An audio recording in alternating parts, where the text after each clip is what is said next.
Ξέρω ότι είναι ένας ποιητής. Α, ναι.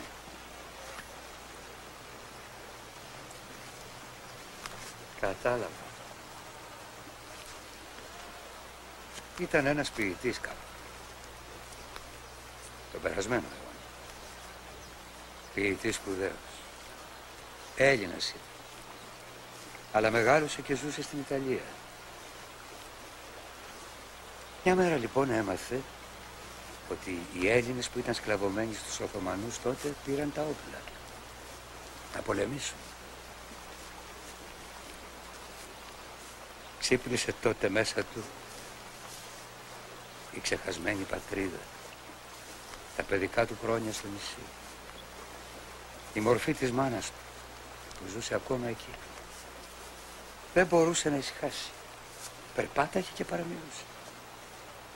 Κάθε νύχτα έβλεπε στον ύπνο του τη μάνα του.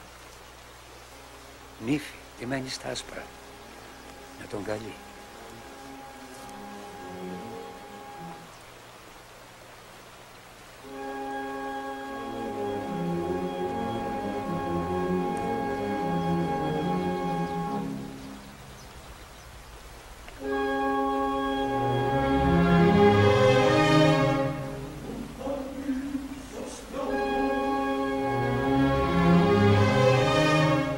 Ho preso la mia decisione. Parto per la Grecia. Non posso più rimanere qui. Dopo tanti secoli i greci prendono le armi. Un poeta cosa può fare? Cantare la rivoluzione. Piangere i morti. Invocare il volto perduto della libertà.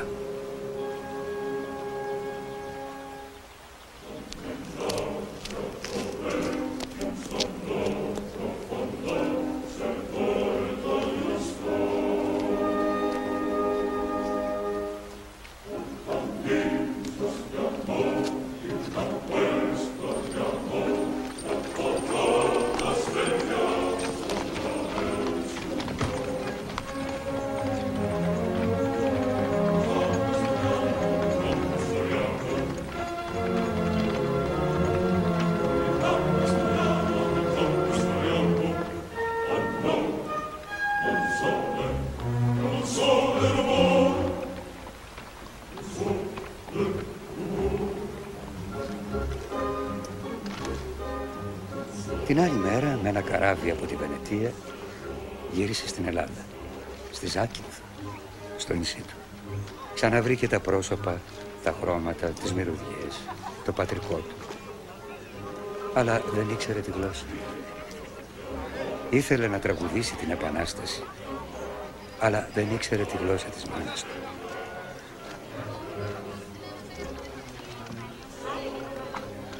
Άρχισε τότε να τριγυρίζει στις γειτονιές, στα χωράφια, στα ψαροχώρια, καταγράφοντας τις λέξεις που άκουγε και πληρώνοντας κάθε λέξη που δεν ήξερε. Η φήμη έτρεξε παντού. Ο ποιητής αγοράζει λέξεις. Από τότε όπου πήγαινε, μαζεύονταν φτωχοί από όλο το νησί, μεγάλοι και παιδιά, πολιορκώντας τον για να του πουλήσουν λέξεις.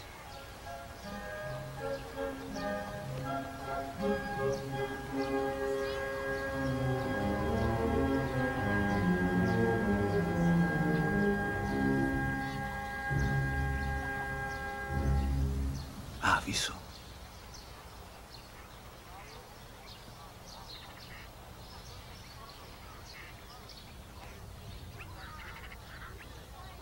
Μοσκοβολισμένοι.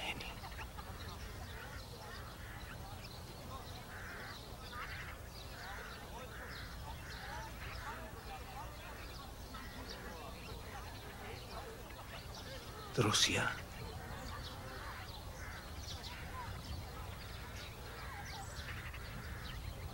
Πηγή.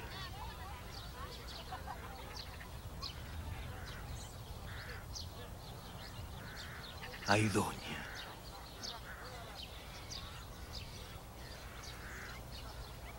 Ουρανός.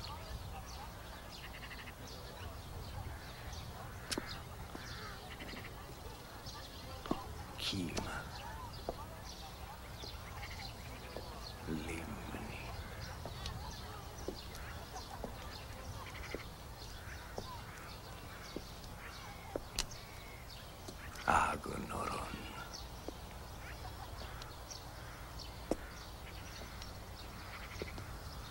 ευωδίζει.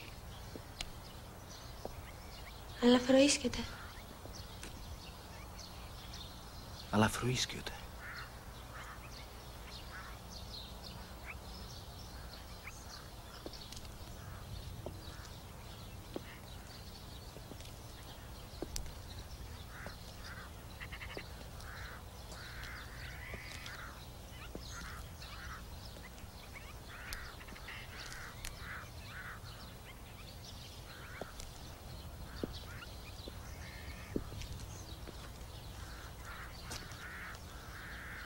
Αλλά φροίσκεται καλέ.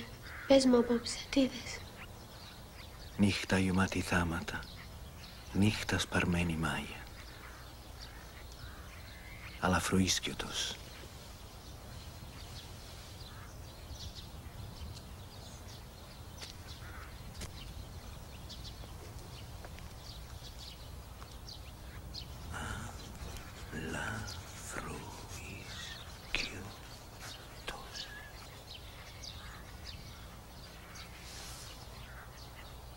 Έτσι έγραψε τον ύμνο στην ελευθερία.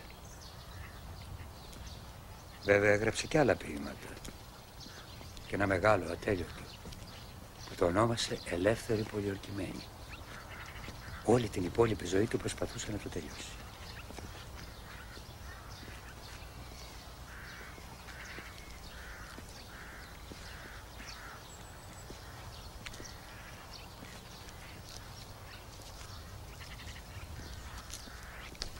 Αλλά δεν πρόλαβε, του λείπανε λέξεις.